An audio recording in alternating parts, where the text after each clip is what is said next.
গেছে, দিয়ে মাছগুলোকে সুন্দর করে দেখো ধুয়ে নিলাম। আর মাছের সঙ্গে মাছের তেল ছিল, তেলটা কিন্তু খুব সুন্দর ছিল। আর যেন তো রান্না করেছিলাম, এত সুন্দর হয়েছিল, একটুও তেতো ছিল না। তো মাছগুলোকে ধুয়ে টুয়ে রেখে দিয়েছিলাম, তারপরে টুকিটাকি কাজ ছিল সেগুলো সেরে এসে রান্না করতে বসলাম। তো মাছে ভালো করে নুন হলুদ মাখিয়ে নিয়েছি, নিয়ে এখন দেখতেই পাচ্ছ মাছগুলোকে একদম সুন্দর কড়া কড়া করে ভেজে নেব।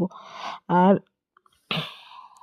আর অনেকটাই পরিমাণে কিন্তু মাছ ভাজতে ভাজতে কিন্তু আমার ওইদিকে ভাতটা প্রায় উতরেই গেছিলো।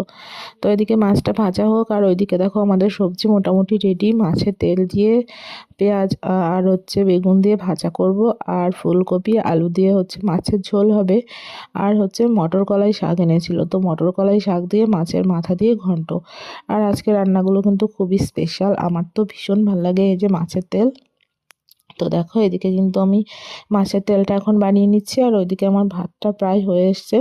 এইদিকে হচ্ছে আমার শাশুড়ি মা শাকগুলোকে কুচি কুচি করে দিল। তো এভাবেই হচ্ছে রান্নাবান্নাগুলো কমপ্লিট করে নিয়েছিলাম। আর যেরকম তোমাদের বলেছিলাম যে মাছের তেলটা কিন্তু খুবই সুন্দর ছিল। তো এই যে দেখো এখন আমি মাছের তেলটা বানাচ্ছি, আর বাকি রান্নাবান্না করতে পারিনি, কারণ আমার ছেলে একটু কান্নাকাটি করছিল আমার কাছে আসবে বলে। তো এই যে দেখো রান্নাবান্না করে নিয়েছি, ভাত, আর এখানে হচ্ছে সেই কলাই শাকের ঘন্ট, আর এইখানে ছিল হচ্ছে ফুলকপি আলু দিয়ে মাছের ঝোল। একটুখানি তোমার জিরে বাটা দিয়ে করেছিলাম, খেতে কিন্তু খুব টেস্টি হয়েছিল। আর এইখানে ছিল হচ্ছে এই যে মাছের তেলটা।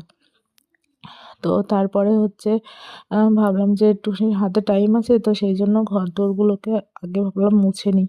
তো ওই সাইডটা আজকে আর মুছিনি আমি, ওই সাইডটা আমার ননদ নিজেই মুছে নিয়েছিল। আর আমি শুধুমাত্র আমাদের যে ঘরগুলো এইগুলো আর এই পাশের বারান্দাটাই হচ্ছে আমি মুছে নেব। তো চলো তোমরা ভিডিওটা দেখতে থাকো, আমি মুছে নিই। তো ঘর দুয়ার মুছে তারপরে হচ্ছে আমি স্নান করেছি, তারপরে খেয়েছি। তো তারপরে হচ্ছে ছেলেকেও যেহেতু সময় দিতে হয়, ওর শরীরটা একটু ভালো না, তাই কান্নাকাটি করছিল, তাই জন্য ওকে নিয়ে শুয়েছিলাম। আর দেখো ও কিন্তু এখনও ঘুমিয়ে আছে। আর আমি হচ্ছে চলে আসলাম বিকালবেলার কাজ টাজগুলো সারতে। তো এখানে আমি উঠোনটাকে ঝাড় দিয়ে নিচ্ছিলাম। ওই সাইডের উঠোনের দিকটা আগেই ঝাড় দেওয়া হয়ে গেছে, তো তখন আমার মনেই ছিল না, হঠাৎ করে মনে পড়লো